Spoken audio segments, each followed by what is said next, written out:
Bismillah. Bagaimana kalau kasusnya saya dan istri mengatakan tidak boleh ada patung di rumah. Kemudian mertua saya menanyakan pada guru atau ulama di organisasinya. Namun kata guru atau ulama tersebut boleh ada patung asal tidak disembah-sembah. Bagaimana dengan guru atau ulama yang seperti ini? Apakah dia menanggung dosa dari mertua saya karena tetap menyimpan patung tersebut? Jemaah sekalian, sesungguhnya kalau kita perhatikan dalil-dalil larangan membuat gambar-gambar bernyawa, patung-patung, lukisan-lukisan dan yang lainnya, bukan sekedar karena gambar itu atau patung itu disembah. Kalau untuk disembah ya sudah jelas terlarang. Minimalnya ada 5 sebab. Yang pertama untuk disembah, maka terlarang sudah jelas. Yang kedua, bisa menjadi jalan untuk mendekatkan kepadanya, kepada kesyirikan itu. Sebagaimana sudah pernah kita bahas, patung-patung ketika pertama dibuat bukan untuk disembah. Namun ketika mereka membuatnya berarti mereka telah membuka pintu kepadanya.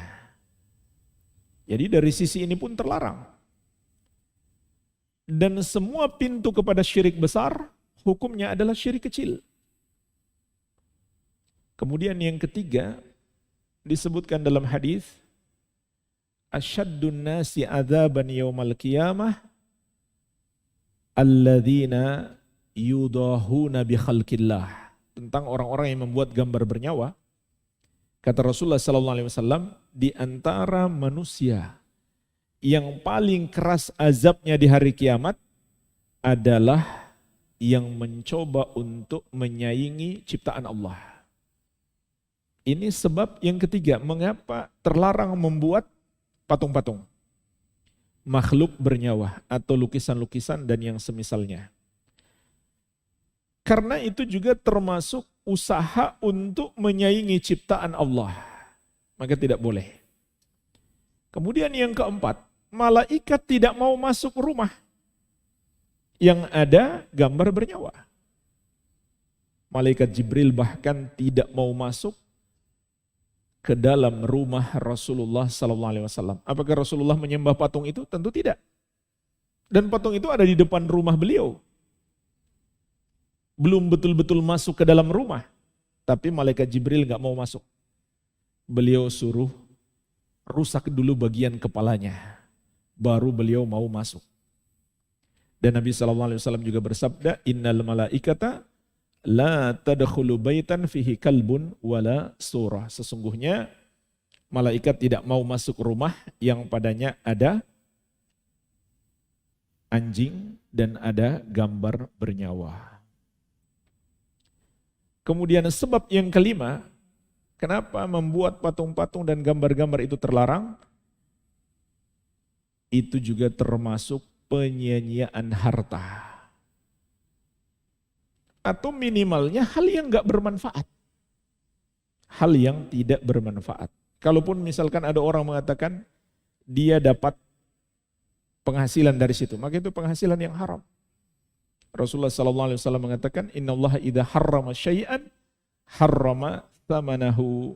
Sesungguhnya Allah apabila mengharamkan sesuatu, maka Allah haramkan juga hasilnya.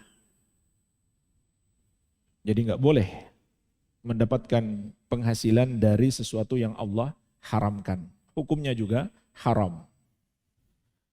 Dan bisa jadi ada sebab-sebab yang lainnya. Seperti misalkan kalau yang digambar itu seorang wanita yang dapat memfitnah kaum laki-laki. Atau sebaliknya laki-laki yang memfitnah wanita. Dan seterusnya. Jadi sebab dilarangnya patung-patung ataupun lukisan-lukisan makhluk bernyawa bukan sekedar karena disembah. tapi banyak sebabnya. Ya.